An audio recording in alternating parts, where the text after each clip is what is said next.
What it do, baby? Listen, we have a new version of album reviews for you guys. We're gonna start it off with an album that just recently came out. Rick Ross, Port of Miami. Port of Miami 2. Sorry about that. Port of Miami 1 was a classic. What we're gonna do is pretty much, we're gonna go down the track list, talk about what we like and what we didn't like. And if we like the song, we're gonna get a point each. So let's say I like one of the first songs, I get a point. He doesn't like it, he doesn't get a point. And by the end of it, we'll have kind of a ranking of the actual album. So let's start off with the first intro track, Act a Fool featuring Wale. I honestly thought he was doing a remix to Ludacris with Act a Fool. And I'm just like, Act a Fool. Yeah. And if that was it, I would have been more impressed. Yeah. And that's how low of a bar it kind of set for the album. I didn't like that song. It was a really boring song, I felt like. Yeah. And I was actually looking forward to it because I love Wale. Right. Right? And I feel like they actually sound pretty good together. Yeah, yeah. Right? But I don't know, man. The beat was really boring. I felt like their delivery was. It also it felt like, we'll talk about the other songs in the album, but it felt like there were other songs that could have been the intro. Like if he had just switched the second song that we're gonna talk about in Turnpike Ike as the intro for it, would have been way better. Yeah, I can see that. I just felt like this was too slow of an intro to start. Yeah, I agree. I agree. So let's move on. Okay, wait. So you giving a point to it or not? I'm not giving a point either. So no points for us yet. But let's go with Turnpike Ike. I would give this a point. I thought this was like really like a difference maker. If he hadn't hit something on the second song, and if I wasn't convinced by then, I would have started to second guess the album. So this song really saved the album for me. Because I listened to it, I'm like, oh, okay, there we go. That's what I'm trying to listen to. It had the beat was fire. It was at a good tempo for Rick Ross. It was classic Rick Ross in my opinion. And that's what I really, really liked. I didn't really like this track, to be honest. Really? Yeah, I didn't like the beat. I like more of Rick Ross from like Mastermind. Okay. And that's the type of beat selection I like. That's more like upbeat and like John and stuff like that, right? Was John on Mastermind with the Lil Wayne song? I don't think that was, right? No, it wasn't. Okay, go ahead. Like that one had Off M Music 3. Okay. Right, and it had which one is it? The one with Kanye and Big Sean, Sanctified. Yep. Yeah, like I like that. That is a dope song. Yeah, like those type of beat selections and everything. And I felt like this was a lot more simplistic beats. Okay. You know, and I didn't like how his voice was coming across on it. Like it wasn't like if you see on like Gold Roses. Yeah. Right. For example, I felt he was floating on that beat. Right. This one, I didn't feel it. I get you. I totally get that. So, point for you or not? No. I'll give it a point. I actually really like this song. So, I got one on my plate right now. Nobody's Favorite, the third song, that featured Gunplay. First of all, anytime Gunplay comes on a track and it's with Rick Ross, I find it like it goes so hard. Oh yeah. It goes really hard. Like from Winter Circle, like Gold Circle to like to now, like it's just. I really, really like this song as well. I think at this point I was just like, okay, maybe there's hope for this album. You know what I mean? I like this song. This song I felt like it went really hard. Yeah. Right? It had pretty good lyrics. And the only thing I didn't really like was Gunplay's part. Really? Yeah, I wasn't that big of a fan of it. Okay, so would you give it a point or not? I give it a point still. Give it a point? Okay, I'll give it a point as well. So I got 2, you got 1. Summer Rain. Now this is where it kind of got shaky for me. I like the song, but I don't necessarily... Like, I'm not going to go back and listen to it. It has no replay value for me. So me too. 100% agree with you. I don't think I would give it a point, to be honest. Me either. And moving on to the next one, White Lines, I really, really didn't like Dej Loaf's part. I hated Dej Loaf's part. I'm not going to lie. Not to bash on Dej Loaf. I like Dej Loaf. I think she's really cool. I just felt like she didn't fit this song. Yeah. You know? Yeah. And like, I don't know what it was. Hearing Rick Ross's really bass and baritone voice and then going up high to Dej Loaf was, I don't know, a little off-putting to me. But I feel like it could work with a better beat. Yeah. A beat that was suited maybe more for Dej Loaf, right? And it had a little transition for. What do you think about the beats in general for this album? I didn't like them. Really? No. I think there's a couple makes, right? Yeah, a couple that were good, right? But you're right. There's no like one song where you're like, oh, I gotta listen to that again. Like you remember Santorini? Oh yeah. From Master, dude, when you hear that beat, you're just like, oh my god, like I need to listen to that again. That's what I like about his songs usually, right? On his other albums. But this album, I don't know, man. There was something missing. There was something missing. Okay, Big Time was Swizz Beatz. I felt like Swizz Beatz didn't even. That was a miss for me as well. I know. Yeah, that was a miss for me as well. First of all, like I'm not trying to listen to a man say "Big Time" over 55 times in a song, so I'm alright. I'm straight. Nah, this wasn't for me. I feel like with this song, he was really reaching for a single, and it just didn't work out. Yeah, and I felt the beat wasn't even that good either for the song. Yeah. And I was actually looking forward to it because I think Swizz Beatz makes some of the best beats. Yeah, I mean, yeah, right. His name. Yeah, that was a miss for me. I don't give it a point either. Me neither. Right now I'm at 2. You're at 1. Bogus Charms featuring Meek Mill. Now, before we get into this, I want to say something. Meek's verse went hard. Rick Ross's verse went hard. Beat was pretty good on this too. I really liked the beat. I didn't like the chorus. Chorus kind of threw me off. Yeah, I didn't like the chorus either. It was just like I wanted to hear the song without the chorus. I wanted to hear Meek and Rick Ross settle some stuff on that because you know after the whole thing where Ross didn't intervene between him and Wale when Meek and Wale were having that thing, it just felt like this needed to be done. A track like this, and it was okay. It was okay, but I felt like they could, again, man. I just feel like they could have done so much. They could have more. done better. Yeah, there could have been more to it. That's what I think too. I'm not gonna give it a point because I wanted more. What about you? Yeah, I'm not gonna give it a point. Rich Lifestyle with Nipsey Hussle. I like that one. Yeah, I like it too. I thought Teyana Taylor was really beautiful in the background. Yeah. Right? And Nipsey Hussle's part was cool.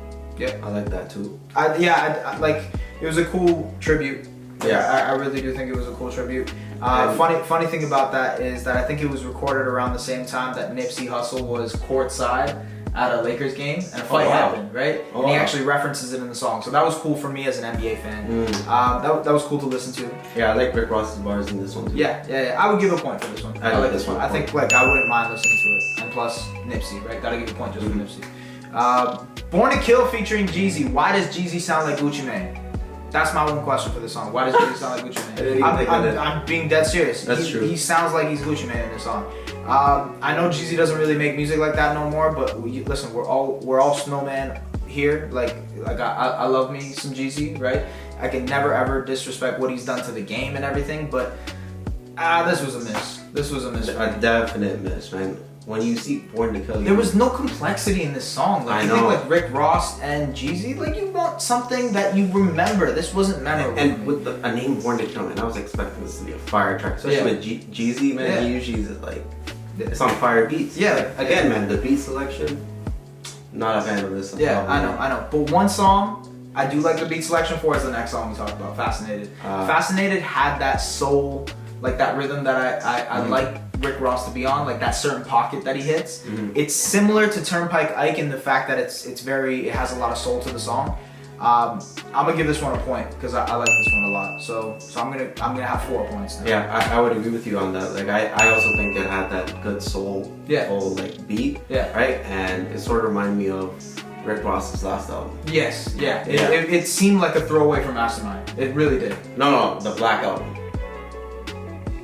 You're right. Yes. Take it back. You're right. Next song, I Still Pray, featuring YFN Lucci and Ball Greezy. I liked the song. I thought the beat really went hard. I liked it for like one listen, you know, but like it's a song that I don't feel like I would want to listen to over and over. You know what the issue is? What? The intro's too long. Yeah. The intro's too long. I really love what Ross did here because obviously he was in ICU, so he told the story of how it felt to be in the hospital and be hooked up to a machine.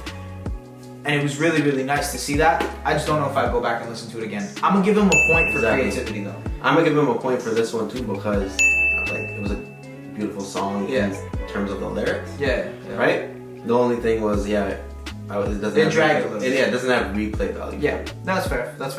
Running the Streets featuring A Boogie with a Hoodie and Denzel Curry. In my opinion at least, this seems like a song A Boogie made with Denzel Curry and Rick Ross added a verse at the beginning.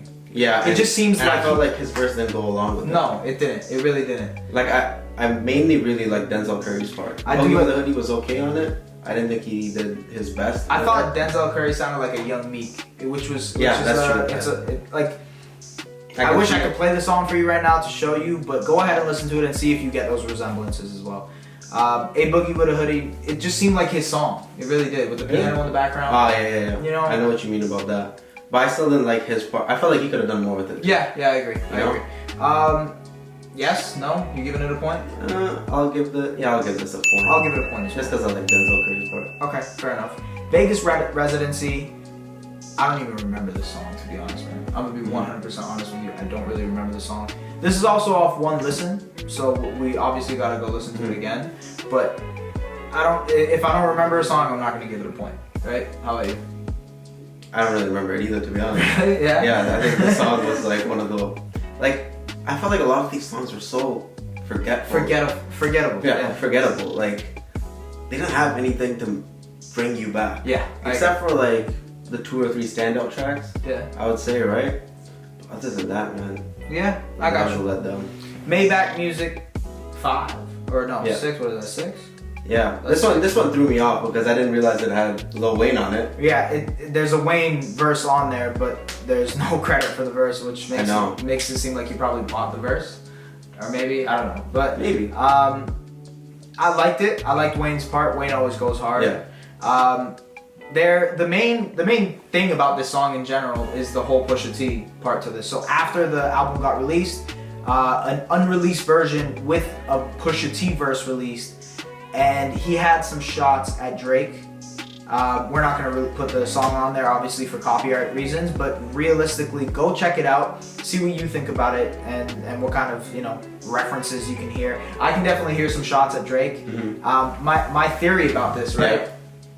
Ross listened to the album. He's like, it's missing something, so I need to get Drake on here. Yeah. Right? Gets Drake on there with Gold Roses. Drake asks, yo, let me listen to the rest of the album. Yeah. Listen to the Pusha T verse. He's like, only way you're putting out Gold Roses is if you take off that Pusha T verse. That would make so much more sense. You know? He needed Drake on this album, in my opinion. Because that was the best song, I would say. Yeah. 100%.